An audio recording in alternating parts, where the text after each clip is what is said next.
पाकिस्तान भी अपनी मिसाइल लगा के तैयार है और इंडिया भी कह रहा है हम छोड़ेंगे।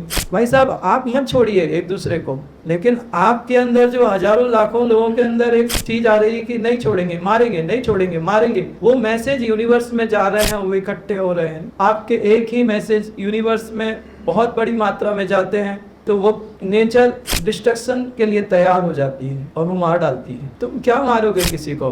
तुम अपना प्रारब्ध बदल लोगे, बदल सकते हो तो। अगर तुम तकदीरें बदल सकते हो तो सबसे पहले अपनी तकदीरें बदल लो ना भाई साहब। आप भगवान बन रहे हैं, डिसीजन दे रहे हैं।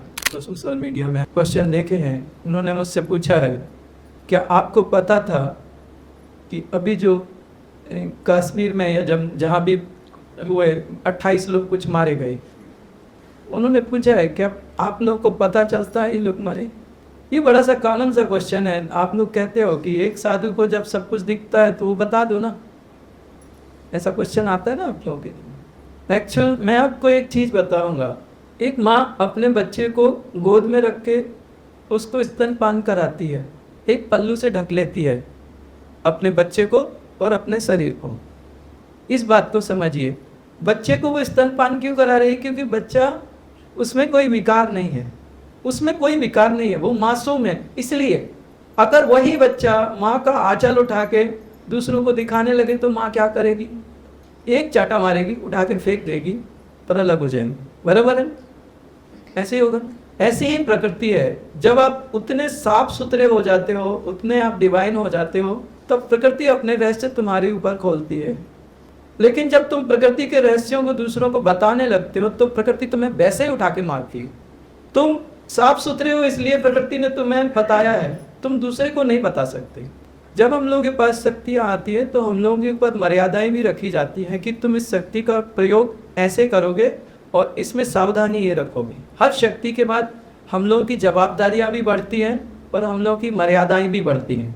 अगर हम उन मर्यादाओं का पालन ना करें और उन शक्तियों का गलत प्रयोग करें तो हमें वो शक्तियाँ हम लोगों की ऊर्जा गिरा दी जाती है, कम कर दी जाती है, और आने वाली जो शक्तियाँ हैं जो देने वाले हैं उन पर रोक लगा दी जाती है, स्टे कर दिया जाता।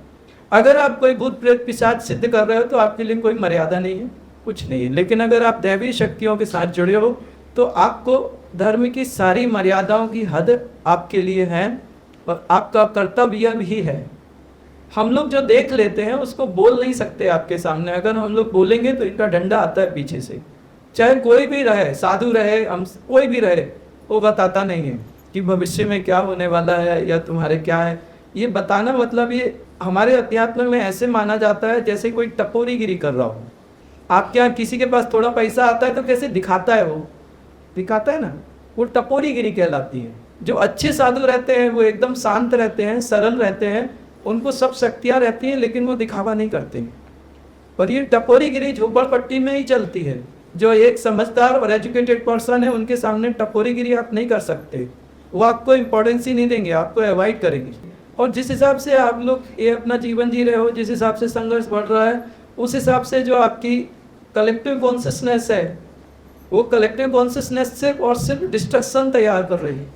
आप रसिया का यूक्रेन का युद्ध देखो या गाजा इजराइल का देखो, अभी पाकिस्तान भी अपनी मिसाइल लगा के तैयार है और इंडिया भी कह रहा है हम छोड़ेंगे। भाई साहब आप मत छोड़िए एक दूसरे को, लेकिन आपके अंदर जो हजारों लाखों लोगों के अंदर एक चीज आ रही है कि नहीं छोड़ेंगे मारेंगे, नहीं छोड़ेंगे मारेंगे, वो मैसेज यूनिवर्स में जा रहे हैं, वो इकट्ठे हो रहे हैं, नहीं छोड़ेंगे मारेंगे मारेंगे मारेंगे।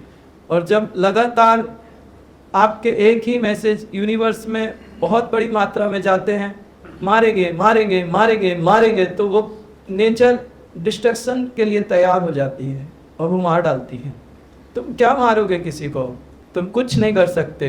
उसकी अगर आयु है और उसका प्रारब्ध नहीं है, तुम पूरी दुनिया ताकत लगा दो, वो नहीं मरेगा नहीं मरेगा नहीं मरेगा। उसके प्रारब्ध में तो होना चाहिए मृत्यु। तुम अपना प्रारब्ध बदल लो अगर बदल सकते हो तो। अगर तुम तकदीरें बदल सकते हो तो सबसे पहले अपनी तकदीरें बदल लो ना भाई साहब। तुम दूसरों की तकदीरों पे फैसला करने वाले भगवान बन जाते हो कि मैं ये कर दूंगा तेरा। अरे उसकी तकदीर में लिखा है कि नहीं लिखा? और अगर नहीं लिखा तो तू क्या कर लेगा? बोलने के पहले जरा सोचिए तो आप क्या बोल रहे हैं। आप भगवान बन रहे हैं, डिसीजन दे रहे हैं, जजमेंट दे रहे हैं आप। बड़ी गजब। गुस्से में और अहंकार में इंसान अपने आप को क्या समझता है भगवान जाने। एक धक्का लगता है एक गाड़ी का, वो रोड पे पड़ा, एक गाड़ी ने धक्का मार दिया, वो रोड पे पड़ा है, अब लोग देख रहे हैं कि जिंदा है कि मर गया। इतना अहंकार तुम्हारे को, तुम्हारे प्रारब्ध तुम्हें राक्षस बन के खाने को तैयार है, और तुम अहंकार में रावण के जैसे खड़े हो। भाई साहब, अगर इतना ही सामर्थ्य है तो पहले अपने जीवन को स्वर्ग बना लो। स्वर्गवासी बनने के पहले स्वर्ग देख लो इस जमीन पे, करो तो कुछ तो करो। अच्छा, अगर इतनी ही ताकत है तो उसका कुछ सदुपयोग कर लो, और नहीं है तो फिर क्यों उछल रहे हो बंदरों के जैसे?